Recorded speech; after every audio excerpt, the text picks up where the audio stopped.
అందరికీ నమస్కారం. 15 ఏళ్ళు అయిపోయింది. సినిమాలు తీసి, చూసి చూడటం అయితే బయట సినిమాలకొచ్చి మాట్లాడటం అయితే గాలిపోగు చేసి మాట్లాడొచ్చు. కొంచెం టెన్షన్‌గా ఉంది చాలా రోజుల తర్వాత సొంతంగా సినిమా అనేసరికి. అసలు సినిమా అంటేనే నాకు భయమేసే రోజుల్లో కిషోర్ నాయుడు గారు వచ్చి సినిమా చేద్దాం అంటాడు. ఎందుకు సార్ ఉన్నాయి పోతాయి మనకెందుకండి అని. దీనికి తోడు మా జగపతి బాబు దగ్గరికి వెళ్ళాం. సరే ఆయన కథ ఆయనతో ఉంది కదా! ఆయన దగ్గరికి వెళ్తే నేను చెప్పింది ఆయన చెప్పాడు. హీరో ఆయన, ప్రొడ్యూసర్ నేను, డబ్బులు ఆయనకి, అందరం ఇదే అంటే ఆయనకి నమ్మకం. మీ కథ అద్భుతంగా ఉందండి, మీరంతా చేస్తే బాగుంటుంది అన్నారు. సరే అక్కడి నుంచి ప్రయాణం స్టార్ట్ అయింది. స్టార్ట్ అయ్యి మొదలుపెట్టిన తర్వాత ఇది ఎలా జరుగుతుందో నాకు అర్థం కాలేదు. ఏమవుతుందో తెలీదు. జగపతి బాబు, లయ, రితిక ఈ సినిమా ఎలా చేసిన నాకు నమ్మకం నిజంగా చెప్పాలంటే ఇండస్ట్రీలో చాలామంది నన్ను అడుగుతూ ఉంటారు, అప్పటికి ఇప్పటికి తేడా ఏంటండి అని. అసలు ఇప్పుడు ఏదో ఉంది, అసలు మనం ఏమి చేయలేము, వీళ్ళతో ఉండలేము, అసలు మనుగడ లేదేమో మనకి. ఐ మీన్ నేను ఎమడలేనేమో ఈ టైంలో అనుకున్న టైంలో ఈ సినిమా చేశాం. నాకు అర్థమైంది ఏంటంటే ఆ రోజు ఎంత ఉండేదో ఈరోజు అలాగే ఉంది. ఇందాక నాయుడు గారు చెప్పినట్టు ఈ ఆర్టిస్టులు కానీ టెక్నీషియన్లు కానీ ఆ షూటింగ్ అంతా టైటిల్ ఎందుకు పెట్టాం వదల తెలియదు, కానీ వీళ్ళు వదల్లా. ఆ షూటింగ్ని పొద్దున 7ంటికి మొదలెడితే అయ్యేదాకా వీళ్ళు ఎక్కడ ఎవరు కదిలేవారు కాదు. ఎంత చేసామంటే 24 అవర్స్ పని చేయటం తప్ప ఇంకేం తెలియదు. సో ఈ టైప్లో ఇంకా పని చేస్తున్నారు ఈ రోజుల్లో కూడా.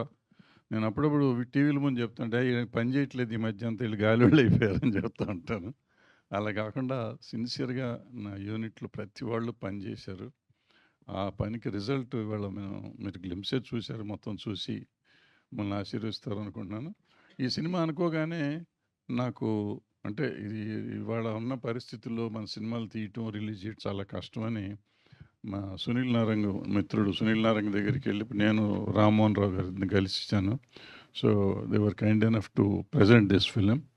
సో సునీల్ నారంగ్ వాళ్ళ ప్రజెంటేషన్లో, రామ్మోహన్ రావు గారు శ్రీ వెంకటేశ్వర క్రియేషన్స్ ప్రజెంటేషన్లో ఈ సినిమా చేస్తున్నాము. అండ్ నేను ఎన్ని చెప్పినా చాలదు. ఇద్దరు నాయుళ్ళు నా జీవితాన్ని ఒక రకంగా ఒక ముందు ధైర్యం తెప్పించినాళ్ళు, కిషోర్ నాయుడు, చోటకే నాయుడు.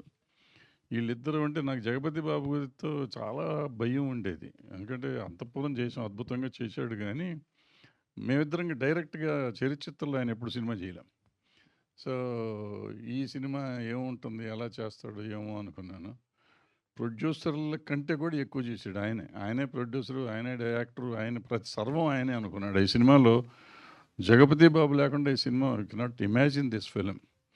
సో అంత ఇన్వాల్వ్మెంట్ అయ్యి చేసిన జగపతి బాబుకి, చోటాకే నాయుడుకి అసలు ఈయన చెప్పినా తరగదు. వీళ్ళిద్దరికీ ఐఎమ్ థ్యాంక్ఫుల్ టు దెమ్.